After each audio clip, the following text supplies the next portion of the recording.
Hello guys, it's your boy YTEpps, and in this video we will explore a fantasy land in the classical RPG Tizah's quest, try to rescue our crew after a crash on an unknown planet in an adventurous quest where is here, combat aliens in a 2D action platformer pixels out of space. This is Indie Review episode 2, let's go! Tizahl's quest is a classical RPG in a fantasy medieval setting. Currently, the demo version is available, and the full project is set to release in fall 2021. It took me half an hour to properly explore all accessible areas, defeat the enemies, and complete some quests.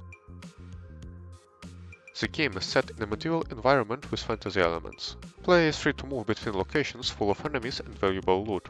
The build that I got to play contains one safe zone, a forest that has several enemy outposts, and the first dungeon where the real challenge begins.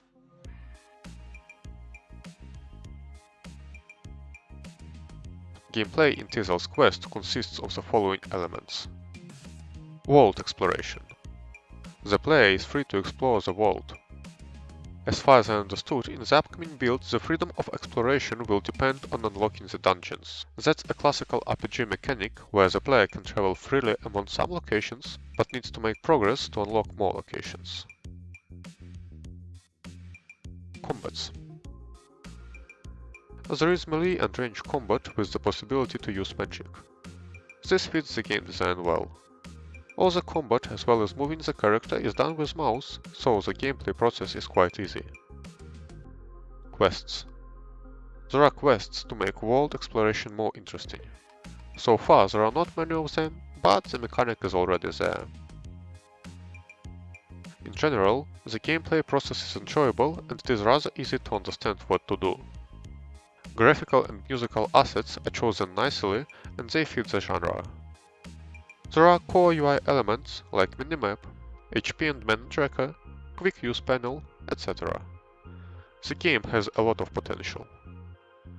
On the other hand, it still requires much effort and polishing, which is understandable as the project is still in early demo. Right now, game lacks quests. The balance requires some tinkering as well, as killing enemies was way too easy. And there are many minor things that need to be adjusted, like adding custom fonts, fixing minor bugs, improving the map border visual, etc.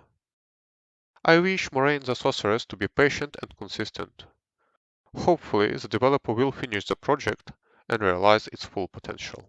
Now to our next game, Where is Here? Where is Here is an adventurous space quest. The full version of game has been published in spring 2021, so it is a really fresh game. It took me half an hour to complete the game, but I guess it is possible to spend an hour traveling across the space landscapes.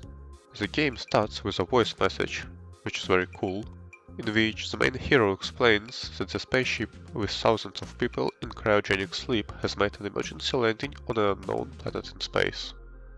The player is the only person who is not asleep, so they must activate 4 satellites in order to call the rescue team. I don't know how you guys feel about it, but to me it already has some horror/thriller vibes. I'll give more arguments in a minute. Gameplay in Where is Here consists of the following elements. Traveling. Now, despite my subjective thoughts, objectively Where is Here is a very peaceful game about exploration and interaction with the world. Player gets to travel among diverse locations on the planet, looking at nature landscapes, unusual plants, sculptures and animals. All of this while looking for places to send the signal from and interacting with some objects. Now to horror part. Unknown to herself, Thyrsa has added several mechanics commonly used in psychological horror games, which in my opinion only makes the gameplay process better. These mechanics are: slow-moving player with no possibility to run, small player versus the huge world objects, no items to hold in hands. Now you might wonder why would Osa add any. Let me explain. The hero is alone on an unknown planet trying to save thousands of people. In other words, main hero must protect their life at any cost, as they are the only person capable of calling the rescue ship. I'll rephrase this whole scene once again. Main hero is alone on an unknown planet among the remains of a long-gone civilization, has no possibility to run or defend themselves, and has to save the whole ship with thousands of people on it. Now, the game has no screamers in it, but I couldn't stop myself from making one. What is that music?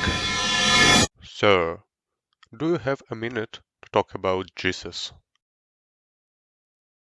I absolutely loved the game as it gave me fresh feeling. I literally didn't know what to expect during the whole process. The level design is really good. I tried to glitch through walls or break the script, but also had all these details in mind. The plot is interesting and the ending implies that there will be part 2, so I'll be looking forward to that. This is just a quick reminder that if you want me to play and review your game, hit me up on Twitter. Link will be in the description. Finally, we have Pixels Out of Space. Pixels Out of Space is a 2D space platformer with shooter elements. It was created as a part of Game Jam in fall of 2020. It took me 40 minutes in 2 sittings to complete the game, as I just rage quit the first time. Stupid alien fell into that trap.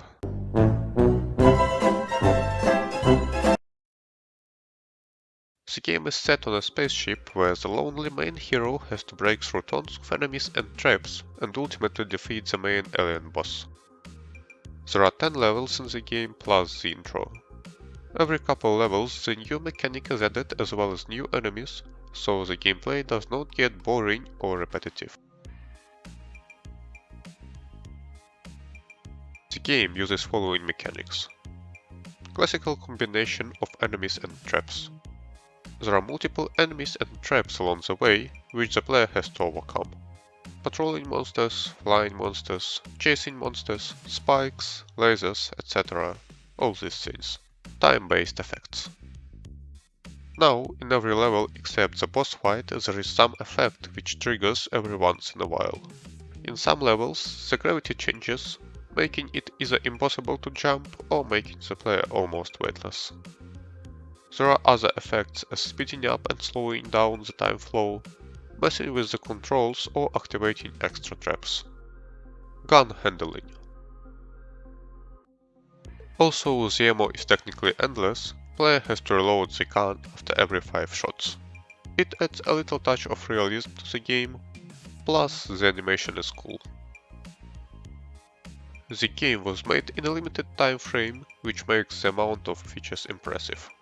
All the extra small mechanics were on point.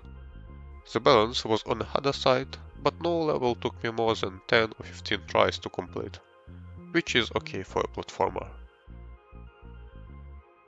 Now, the only thing that I didn't like was the screen resolution.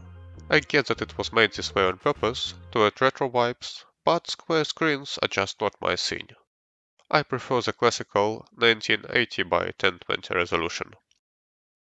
This was it for today, thank you for watching and expect the new video formats soon. And of course be a productive person.